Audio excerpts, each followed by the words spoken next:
નમસ્કાર દર્શક મિત્રો, આઝાદ મીડિયા લાઈવ ન્યૂઝમાં આપ સૌનું હાર્દિક સ્વાગત છે। સમાચાર છે કે સમગ્ર ખેડા જિલ્લાની તમામ શાળાઓમાં તકેદારી તેમજ સલામતીના ભાગરૂપે જર્જરિત ઓરડા તેમજ ફાયર સેફટીની ચકાસણી કરવામાં આવી। રાજકોટમાં બનેલી ગેમ ઝોનની ઘટનાના ભાગરૂપે સમગ્ર રાજ્યમાં અત્યારે સલામતી અને તકેદારીના પગલાઓ લેવાઈ રહ્યા છે।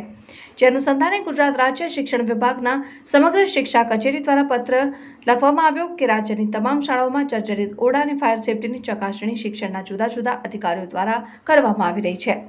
ખેડા વિભાગની તમામ પ્રાથમિક અને માધ્યમિક સરકારી અને ખાનગી શાળાઓમાં તાલુકા પ્રાથમિક શિક્ષણાધિકારી, બીઆરસી કોઓર્ડિનેટર અને સીઆરસી કોઓર્ડિનેટર દ્વારા રૂબરૂ સ્થળ તપાસ કરી જર્જરિત ઓરડા અંગેની માહિતી તેમજ ફોટોગ્રાફ્સ લઈ શાળાના આચાર્યશ્રીનું પ્રમાણપત્ર લેવામાં આવે છે।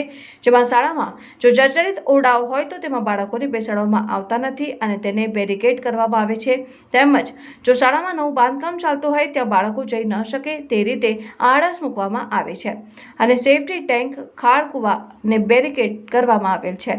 તેમજ પાણીની મોટરના વાયર, વીજ કંપનીના મીટરની લાઇન અને અન્ય ઇલેક્ટ્રિક વાયરો ખુલ્લા નથી કે ભયજનક નથી, આવી સંપૂર્ણ તપાસ કરવામાં આવેલ છે। જે અંગેના ફોટોગ્રાફ્સ અને પ્રમાણપત્ર મેળવવામાં આવેલ છે।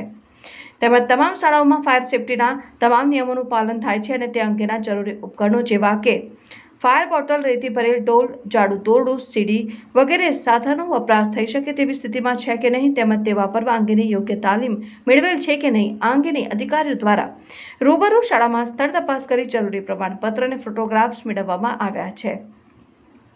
સમગ્ર કામગીરી 5 દિવસમાં પૂર્ણ કરવામાં આવશે। આમ શાળાઓ શરૂ થતા પહેલા મારી શાળા સલામત શાળાએ સૂત્ર સાર્થક બનશે। હિતેશભાઈ મોદી, આઝાદ મીડિયા લાઈવ, ખેડા।